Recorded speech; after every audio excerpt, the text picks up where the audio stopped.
My name is DJ Cotton Candy. I'm here on behalf of Asian Solidarity Collective. We're here in solidarity, but I definitely want to uplift Anak Bayan organization, Migrante Malaya, for putting us this event and uplifting the voices of the family of Dennis Carolino and justice for Dennis Carolino for bringing us all together here in this space. So I really want to give honor to the organizations that have came in together and all the organizations that are showing up here today. So much love for y'all for putting this together. All right. So right now we're going to get into the program, and I'm going to read off the objectives. So we're here to protect the demands of the family, to raise awareness and project through the media, to uplift the side of the family, uplifting Dennis Carolino, Tita Rose, and Kylie's story, and counter the police story, their narrative, because there is a true narrative on the side of the family. To link and raise the issue of Dennis Carolino's murder to critique of the system and state violence. To mobilize all of us as a people here today to talk about all of these objectives we're trying to reach for the justice for Dennis Carolino. And now I'm going to read off the demands. Number 1, an independent investigation of the shooting of Dennis Carolino and all cases of police brutality in San Diego. 2, fire and prosecute the 2 police officers with no pay. 3, police training on mental health. 4, divest from San Diego Police Department and reinvest in social services, mental health services. That's right. Number 5, indemnification for the Carolino family and families and all families of victims of police brutality. Give it up for these demands.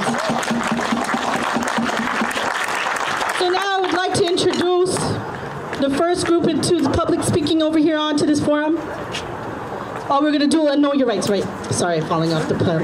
So now we're going to have Victoria, who's going to speak on our Know Your Rights.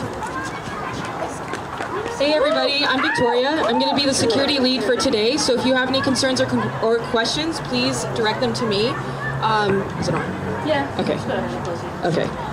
So today we are here to conduct a peaceful protest. We are expressing our constitutional right. We're not anticipating anything, but as we all know, we don't know the predictability of the San Diego Police Department. Otherwise, we would not be here today. So we're going to go over some Know Your Rights training. Really quickly, some of the sheets are going around right now, but if you don't get a copy, please do pay attention as much as possible right now. And also just want to preface, if folks feel comfortable or uncomfortable with having their phones unlocked, please put passcodes on your phone. You can log out of your social media outlets if you'd like to. There's no pressure, it's up to you. Okay, so the do's and don'ts of police stops. Encounters with the law can be stressful or scary. People have various experiences with law enforcement, some of which are not always fair or legal. This guide provides you practical information that could help you avoid more trouble or potentially harmful situations. If you are stopped for questioning, do ask, am I free to go? If they say yes, leave calmly. If they say no, do ask to know why by saying, can you tell me why you are stopping me? Do exercise your right to remain silent. Say, I want to remain silent. You cannot be arrested or detained for refusing to answer questions, but it can look suspicious to the police if you answer questions and then suddenly stop. Make it your practice to always remain silent. Do make sure that the police officer knows you do not agree to be searched. They might search you anyway, but make your opposition known. Say, I do not consent to a search. If you are being given a ticket, give your name and birth date and sign ticket. If you don't, you may be arrested. If you are stopped for questioning, don't disrespect a police officer. Although you have a constitutional right to do so, it could lead to your arrest. Don't run away or physically resist a pat-down or search. Say, I do not consent to a search. Don't lie. Tell the police you don't want to talk to them. Say, I want to remain silent. Don't forget that the police are legally allowed to lie, intimidate, and bluff. Don't discuss your citizenship or immigration status with anyone other than your lawyer. If you are arrested or taken to a police station, do tell the police your name and basic identifying information, but nothing else. Do say, I want to remain silent, and I want to talk to a lawyer. They should stop questioning you after that. Do make sure you get your 3 phone calls within 3 hours of getting arrested or immediately after getting booked. You can call a lawyer, bail bondsman, relative, or any other person. Do assume the police are recording your calls, except the call with your lawyer. If you are arrested or taken to a police station, don't give them any information except for your name and basic identifying information. Don't give explanations, excuses, or stories. Say, I want to remain silent and I want to talk to a lawyer. Don't talk about your case on the phone. The police may be recording your phone calls, except those to your lawyer. Don't make any decisions in your case without talking to a lawyer. Don't discuss your citizenship or immigration status with anyone other than your lawyer. We have 2 police liaisons today. If y'all could raise your hands. In the back, we have Cassandra and Alex. If the police at any point tried to talk to you, direct them to the police liaisons. You have no responsibility to talk to the police at any point. And then also, further, I have a number for ACLU in case there is an emergency. If y'all get the chance to write this down. Thank you. If y'all have the chance to write this number down, please do so on somewhere like your arm or your inner leg. All right, so now we're going to have our first speaker, organizations supporting one another. This is what it's all about. It's about solidarity, showing up for one another. We have coming to the stage, Michael Odom from International People's Democratic Uhuru Movement, IMDM. Yes, let's give it up for Michael Odom, a phenomenal speaker, professor, organizer, a good friend in the community. I look up to y'all a lot, Michael, for real. Flatter. All right, everybody. So that's just a Swahili word. It means freedom. We here to lift up freedom for everybody. As a part of the International People's Democratic Uhuru Movement, I'm also the chair of an international campaign. The international campaign is called Africans Charged Genocide. I think it's important for us to uplift the family of Dennis Carolino, the family of the other brother, and to understand that as colonized people, what we're facing is genocide, right? And understanding that it's genocide in response, we deserve reparations, right? So I uplift the demands of the family, right? In getting what they've asked for and even more, right? So let's uplift the Carolino family. But the other thing, I think is crucial for us to understand about the solidarity between African people and Filipino people. Right? Oftentimes when people talk about these sorts of events, the language that they use is of racism, right? That was the racist event, this was the racist event. But I want to go even further than that and understand that sort of what we sort of face is because of the history of imperialism and colonialism. Right? We know for sure at the exact same time that the Spanish, the Portuguese, the English, the Dutch went into Africa and turned African human beings into commodities, into gold, in the process that I call a process of alchemy. They did the exact same thing for the people of the Philippines, right? We don't have to go too far, but to the state of Guerrero in Mexico, where even when the Spanish finally outlawed the slave trade, it was still okay to import Africans and Filipinos as slaves into the Spanish Empire, right? So the struggle of African people, the struggle of Filipino people is historically combined with each other, not because of some pseudo-scientific sort of concern about, skulls and noses and who's Negroids and not. No, right? It's because we are all colonized people fighting for freedom, fighting for justice. So it's for that reason that I really say uplift Dennis Carolino, uplift the other brother who was assassinated over in Oak Park, and let's move towards real control of the police by oppressing colonized people. We say black community control of the police, but in that demand, we understand that it's us, it's the colonized people here in San Diego who should be telling the police what to do, and not vice versa. So thank you very much. Thank you, Michael. Thank you for also speaking on that, for us here in terms of solidarity, it's super important at the work that we do in Asian Solidarity Collective is specifically to speak about anti-Blackness within our own Asian communities, to address the ways in which we are complicit in anti-Blackness. So our work is about seeing how our lives don't get free until all Black lives are free. So our work is crucial in understanding that our freedoms are bound together. And that's why solidarity is important for us here today. And with that being said, we should also take note that tomorrow is the March for Black Women San Diego. So please make sure you show up there tomorrow as you are here today.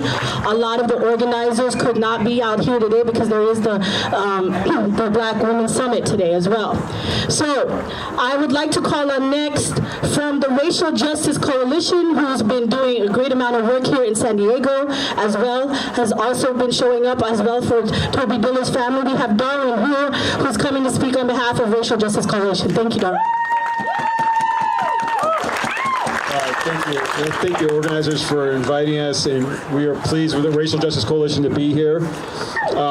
And I'm pleased to also follow Dr. Odom, and we are scarce Black male professors in San Diego. We are rare, especially ones that come out to rallies and events like this, organizers. So I just want to thank everyone for being out here and being a part of this movement. I want to actually share real quickly a story I think is important in this setting, because I haven't talked that much about this. One of the hats that I used to wear, was I was on the Community Review Board on Police Practices, and some of you know about this. I think it's really important to share because in theory, we already have independent oversight. That's supposed to be our civilian oversight. What many of you might not know is that the 2 years I was on the CRB, and there's over 20 people that are on that are supposed to be from the community, I was the only Black man on the CRB, and I was looking at primarily complaints against the police force that were from Black men and Latino men. And it's really important to know that when we have civilian oversight, that on a theoretical level it sounds great, but how it's actually run is something else. And as many of you do know, San Diego, it's been very weak, and I'm really glad to see that Women Occupy and other organizations have been able to get on the ballot, getting on a ballot measure to change the CRB, and that is part of the demands. I'm glad to see that. It goes without saying, connecting dots, while I was on the CRB and reviewing cases, we had ones like this. This is not a new issue. We've been taking complaints about how police have handled mental health situations, and they always come and tell us about all the great changes they're doing, and this won't be an issue. One of the things we have to remember, and I'm more than willing to, in that sense, lend my support and help, is that this is not a new issue. This is a mistake that never should have been made. We've had many other cases, ones that did not necessarily end with someone dying, where police were poorly trained. We even do ride-alongs with the CRB. We're required to go out with police. I went out before with a rookie cop they had just gotten from Arizona. He got a call one time about someone barricading the house. The first thing he did is went to the trunk of his car to get a shotgun. Thank God other police officers came and took over the situation. He was ready to go in. I say that because we have a lot of issues with the police force, and some of it is with policy, but I just want to also add the part about culture. We really do have a shoot 'em up style here, where not only do they like to use lethal force too quickly, but there's no punishment, there's no oversight of this, and it's a really vital role that we're going to have to play, because clearly our politicians, our elected officials aren't doing anything. Clearly the CRB as we have it is not doing anything, and the police really have this sense of no accountability. The last thing I also want to just say for the Racial Justice Coalition, one of the things we're working on is we're still working on banning all neck restraints. They call it the carotid restraint here. It really is just a chokehold, whether or not you do it from the side of the neck or the front of the neck. And historically, this has been another way to lynch Black men. And this is still legal in San Diego. I was shocked to find that out, that this is one of the last cities in the U.S. where the chokehold's still legal. And places like Los Angeles actually banned it almost 40 years ago. So it's really important that San Diego, again, you can connect these dots. We have a lot of police policy and culture from the 1950s, and it hasn't been updated. It's really important that we continue to work together, this united front, and we push on these issues. Not just, again, on the really tragic situation with Carolino, but also the day-to-day policies of the police, and that we really stick with this, and that this is going to be a long-term campaign to really change it around and really get them to serve the people in the way that they should, and that they have improved in other cities that we know they can do better. Thank you. Thank you, Donald.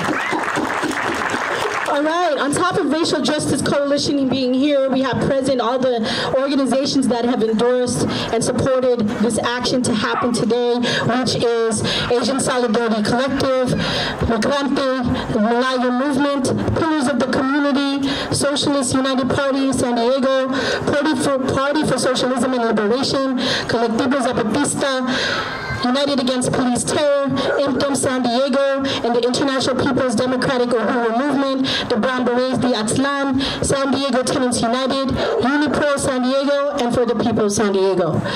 Also, I want to uplift the families who are here today. For Toby Diller's family, thank you for being here and for showing up. You're showing up here, we're showing up for y'all too. So much love to your family. We're here in community together, and we also fight for the justice for Toby Diller as well. As well, I want to uplift also the Carolino family who's here, who will also be speaking later today along as well with the Toby Diller family. All right, next, we have a good friend in the community, a long-time organizer in San Diego, I'm looking at him right now, who's been here leading the way, doing a lot of work around police brutality as well. We have Carl from Committee Against Police Brutality. Give it up for Carl, a long-time community organizer in San Diego.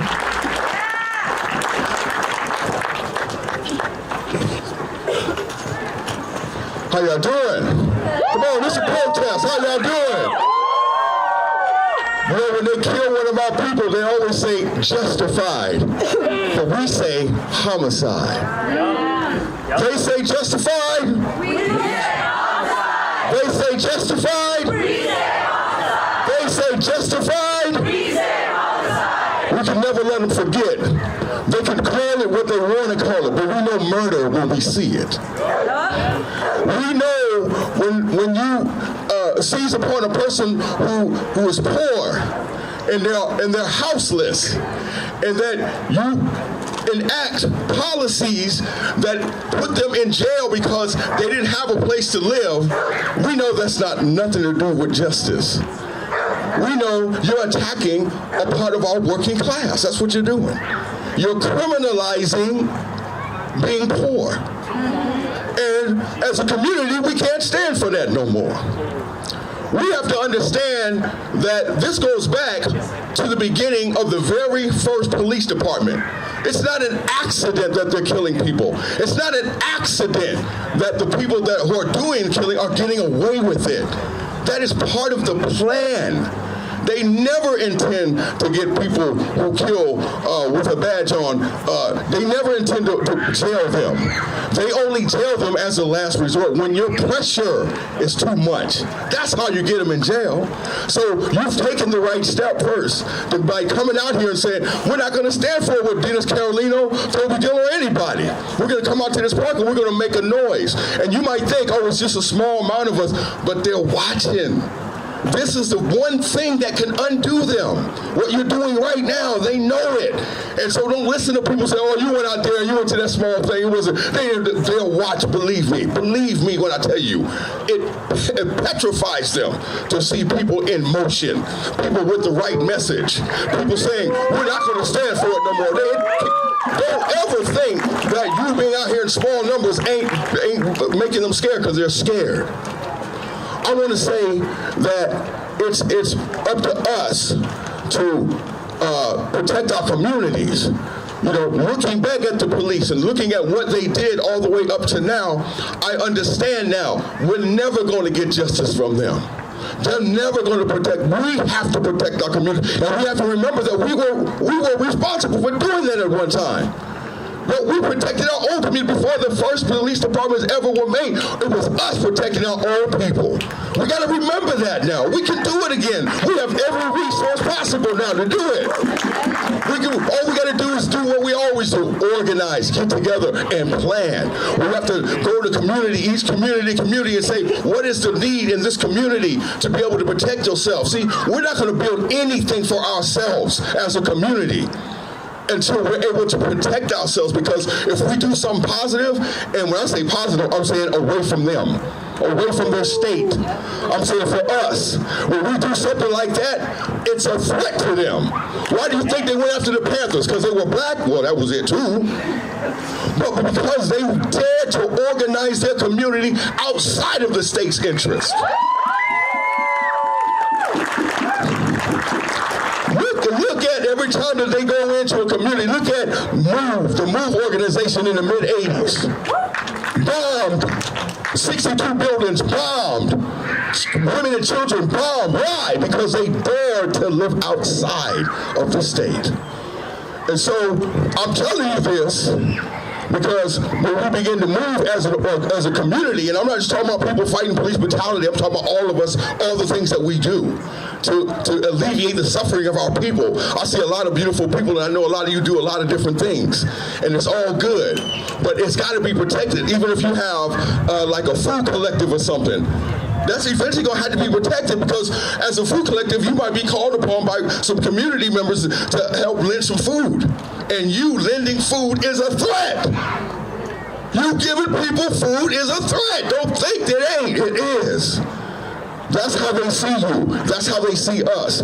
So be protection-minded. Start thinking of ways in your community that you can protect yourself, that you can protect. Get your people, your able-bodied people together and say, hey, let's do something for our community. And then when you move, make sure you go to all the communities. Make sure you involve everybody, because everybody needs help. There's no community that can stand alone. We all need each other to be able to affect a real change in this country. We have to do that. And the final thing I want to say, I was saying that as the Committee Against Police Brutality hat, but I'm wearing the Socialist Unity Party shirt. And in the wake of this last so-called election, there's been a lot of questions about socialism and what that is. And people are confused about it. They say, oh, that's when the government comes in, they take all your guns, or some crazy shit like that. So we as socialists, we want to call for a conference on socialism so people can understand what that actually is. People can understand, you know, as working class people in this country, you know, we enjoy things like weekends and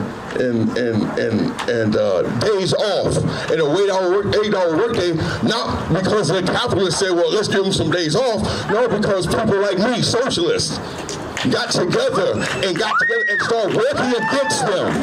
And that was the result of everything that we enjoy as workers, getting together and doing stuff against them. So we're hoping to plan this very soon, and we want everyone to come out and be a part of it. If you know socialism, be a part of the conversation. If you don't, come and learn something. Learn about it and what it really is and where it really comes from and what benefit it will be for all of us. So now I'm going to call up a comrade in the community, a good friend and organizer also in the community from the Party of Socialism and Liberation. We have Jose Cortez. Please come up.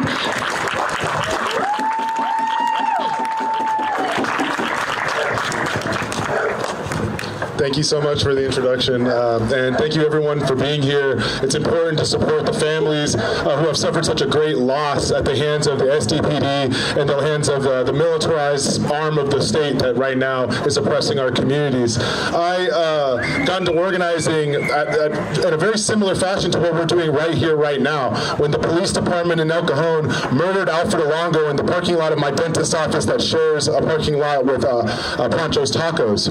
It was the brutal murder of an unarmed man going through a mental health crisis, and the response that I saw in my community in places that I had gone my entire life, seeing people with M16s and tanks and helicopters flying overhead, for people demanding justice, for people demanding accountability when there's already so much accountability held on our heads, on our houses. If we mess up, who's going to pay our rent or take care of our families? There's no safety net for us, but there's a safety net for these police officers with the police union. So I'm very honored to be here today and to speak in solidarity with these families, the families of Toby Diller and Dennis Carolino, who have lost so much, lost a person in their lives, a loved one who deserved to be here still today, enjoying life.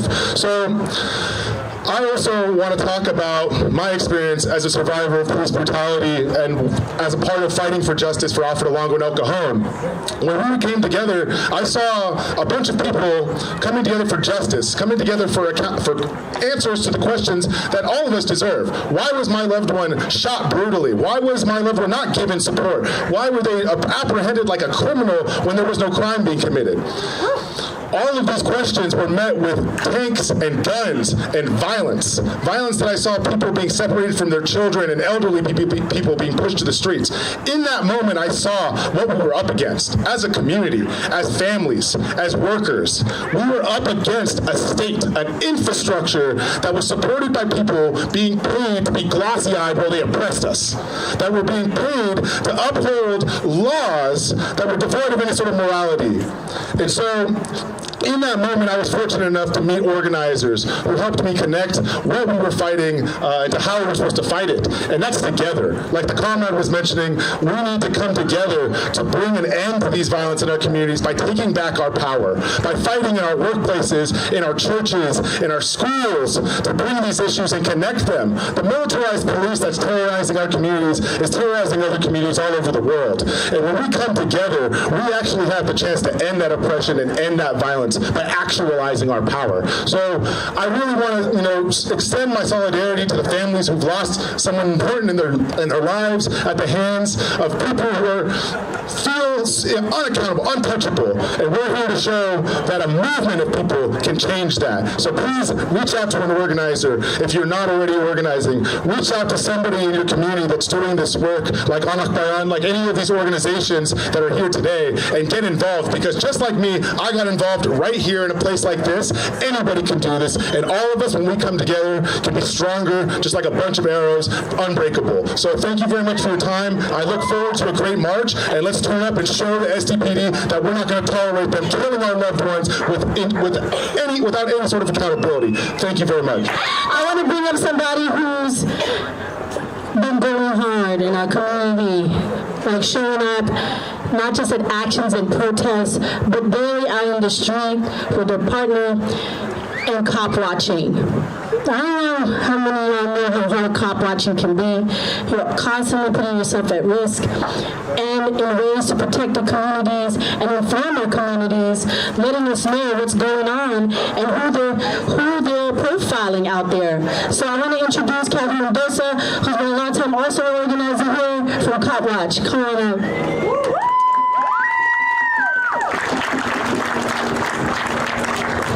Can everybody hear me okay? Yeah. Okay. So my name is Kat. As Candy was saying, I'm with San Diego Copwatch. Here's my partner, Jesse Cannontal. Can's in the audience too. This is my comrade, Edward. We Copwatch here in San Diego. We wanted to give an update. About a month after Dennis Carolino was killed, Brad Keyes was on the beat, pulling guns out on unarmed citizens in a vehicle. He is on the beat. Right now, from what I understand, he's on administrative leave, but killer cops like that are still in our community, and our job is to call that out. Our job is to let the community know who they've killed, what they're doing, how they conduct themselves, how much money they make, because that is what we pay them. And this is what we do about 18 hours a day, and we have documented about 3,000 stops. A good 80% of them, people have walked away, unharmed, no citation. This is what we need to do to prevent, to preserve our communities. I'm also part of an organization called San Diego Tenants Union. You gotta find the connections. James Lacey, killed when the sheriffs were serving an eviction warrant. As we know, evictions cause death. Evictions cause homelessness, criminalization after that. We have to catch what they do. What if we invest on how much, in a lot of time in preventing what police do versus just coming out here for rallies, which is important. It's to raise visibility. But let's show up for families before this happens. Anybody who wants to join, this is our community. We can show you all the ropes and how you can defend your community and preserve it for another day. We have documented 920 people killed in San Diego County. This is dating back to the 1950s. We also have documented killer cops, either retired or on the beat. And we also have databases of every officer. So this is information that we provide to our community members so we can ensure further safety. And we do this without any type of interaction with law enforcement. We do not work with them at all. We do not believe in working with them at all. And we encourage everybody to do the same. So Edward is a cop watcher, has been detained. Do you want to share real quick? So he's a little shy, but because he's out in the streets, I want to give everybody let's give him a round of applause for the work that he's doing. Detained for cussing, detained for filming. This is important. Black cop watchers matter. So we're out in the street. This is our community. We're standing in solidarity with the family and letting them know that Brad Keese is on our radar. So, thank you very much. Okay, so now we're going to call up the Diller family here. And for those of you who don't know about Toby Diller, who recently died and murdered by the police, 31 years old, unbelievable. This kind of injustice happening in our communities. And we are here today to stand in solidarity as we are here for Dennis Carolino to be here for Toby Diller's family. I'd like to invite Robert Diller to the stage. How you guys doing tonight? It's good to be here. Good to be, something that's a good cause for everybody.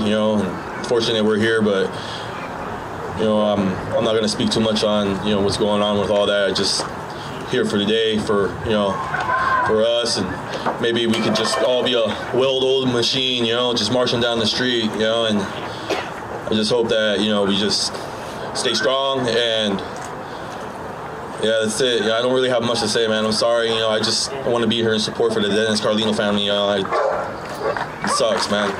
Thank you.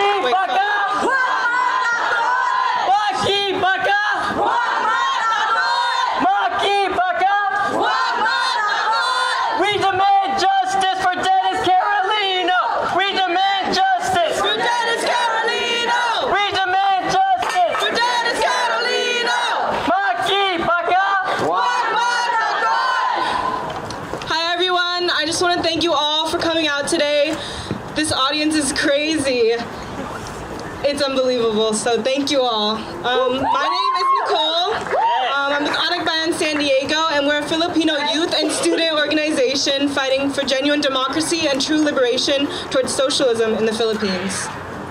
Today, Anak Bayan San Diego mourns the tragic murder of Kuya Dennis Carolino, our 52-year-old Filipino elder who was murdered by Officer Brad Keys in his own backyard as he was having a mental health crisis. Tita Rose, Kuya Dennis's aunt, called 911 to ask for help to bring her nephew to a mental health facility. Despite knowing full well that it was a mental health-related call, the police recklessly engaged without waiting for the psychiatric emergency response team and shot Dennis Carolino 7 times. We also mourn the unjust killing of Toby Diller, a 31-year-old Filipino youth who was shot and killed by Officer Devion Johnson while pinned down on the ground. The San Diego Police Department terrorizes our communities. Kuya Dennis and Toby were no menaces to the police. They were beloved members of the community with families devastated by the STPD's violence. We are here to amplify the voices of the families who have been torn apart by the violence of the corrupt and racist police. Dennis Carolino and Toby Diller are one of the hundreds of individuals unjustly murdered by the police here in San Diego and the tens of thousands murdered across the country. We stand with all communities brutalized by the reactionary state and its overfunded armed goons, otherwise known as the police. We are reminded of the same violence and atrocity inflicted on our people back in the Philippines. It is very similar to the impunity of the police committed of violence committed by the police in the Philippines, murdering over 30,000 people in a span of 3 years under the Duterte regime. Both institutions, the SDPD and the Philippine National Police, are armed goons of the ruling elites. The police do not serve us, the people, the masses. The police serve and protect the 1%, the filthy rich, the bourgeoisie. The police serve the ruling class who exploit our working class communities. The police is an arm of the state and defend only the interests of the rich. The police push people without homes off the streets. They meet those in mental health crises with guns. They treat the marginalized as criminals. Our lives are not valued by the state. This year, the San Diego Police Department received the largest package of salary increases in its history. Meanwhile, the San Diego County Public Schools face a 10% budget cut, amounting to $7.1 billion lost. The system is a capitalist institution that does not serve to protect us, but rather the lives and profits of the rich and few. We urge our communities not to call the cops, especially in mental health-related emergencies. We reiterate the following demands. 1, we demand the conduct of an independent investigation of the shooting of Kuya Dennis Carolino, Toby Diller, and all cases of police brutality in San Diego. We demand that officers Brad Keys and Jose Mendez, who were involved in the death of Kuya Dennis, be prosecuted and fired with no pay. We demand that the police be given an additional education and training on how to handle individuals with mental health conditions. We demand that San Diego divest from SDPD and reinvest in social services, particularly mental health services. And lastly, we demand indemnification for the Carolino family and all victims of police brutality. We call on our communities to join us in the struggle and fight back against the injustices and atrocities committed by the police. Only through our organized efforts can we together fight until we get justice for Dennis Carolino and for Toby Diller and the many victims of police terror.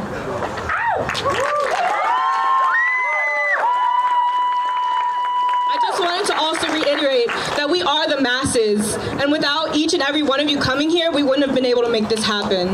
So thank you. All right, thank you all for still being here. Thank you all to the speakers before us to represent those who are victims of police brutality and victims of ongoing criminal or militarization of our neighborhoods, particularly even here in City Heights. Right now, we're going to get information for our march. So we're going to lead off people towards behind this this playground. There's a street right there. We're going to get information by rows of 4 people. But before we get started, are y'all ready to march? Yes. Are y'all ready to speak up for Dennis Carolino and Toby Diller and all victims of police brutality? Toby Diller! Indict his killer! Toby Diller! Indict his killer! Toby Diller! Indict his killer! Who do you serve? Who do you protect? Who do you serve? Who do you protect? Who do you serve? Who do you protect? Who do you serve? Change it. Indict, convict, send those killer cops to jail. The whole damn system is guilty as We demand justice. for Dennis Carolino! We demand justice. For Dennis Carolino! Money for social services, not for police violence. Money for social services, Not for police violence! money for social services. Not for police violence! Hands up. Our community! Just a little bit. Hands up. Our community! Hands up. Our community! Hands up. Our community! Justice for Dennis. Justice for Dennis. Justice for all! The cops, sir. Yeah, we can work on it. We can work on it. Touch all!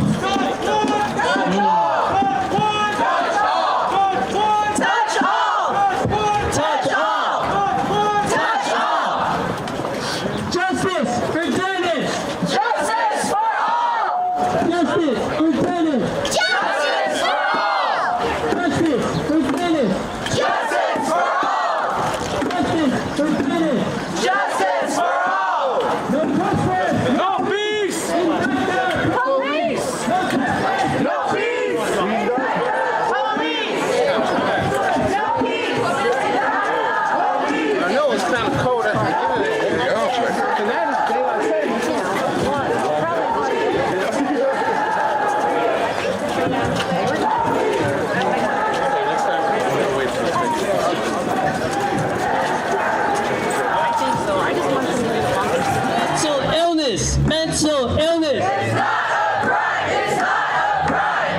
mental illness. Mental illness. It's not a crime. It's not a crime. Maki baka.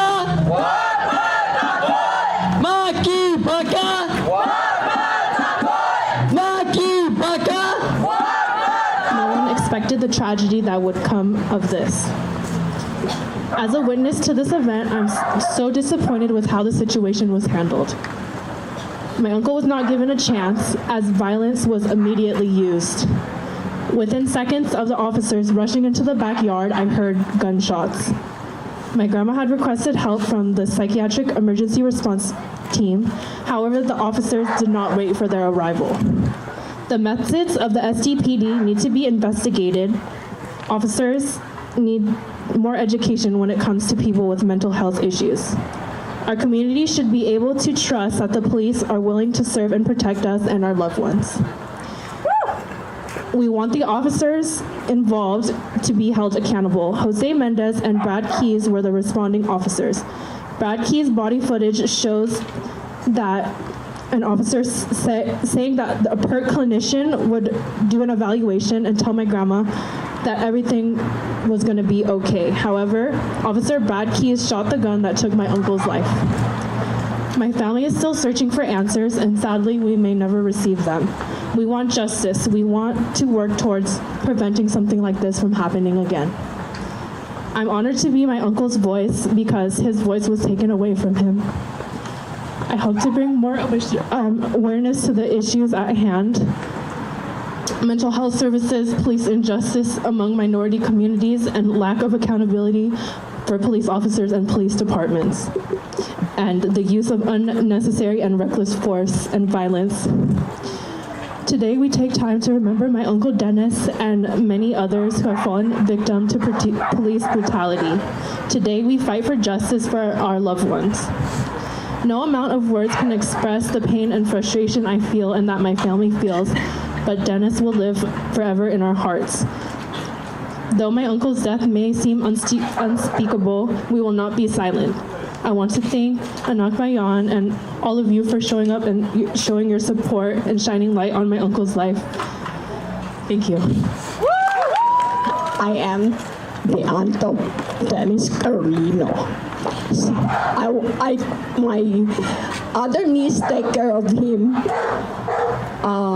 10 years, and then he transferred in my place. Before Dennis was diagnosed as schizophrenic, he was a good worker, a good nephew. My brother, who is his father, take care of him, and he didn't. I think everybody is the same. We have mental illness. That's the stigma of all the people. You know, mental illness is not a disease. It's not a crime. They don't like it. I want you to know they don't like it. But people have a stigma of mental illness. We should understand them, especially our loved ones. Because everybody sometimes are crazy. I'm crazy too, but I'm mad with my 4 boys. I say bad words. But please, now that Dennis is gone, I didn't even like to talk to the media. They tried to lure me to talk to them. No, I don't. I lost weight. My nephew died because I don't expect the police will kill him. I called the dispatcher to give me help to take Dennis to County Mental Hospital because I thought he's attacking his mental illness. He's not taking his medicine. He doesn't take shower. I know, please have passion to the people with mental illness. Because they are not there. They don't like to do it. My nephew is very nice. He's a good boy. You know, if I saw homeless talking I remember Dennis. Schizophrenic, somebody is talking to them.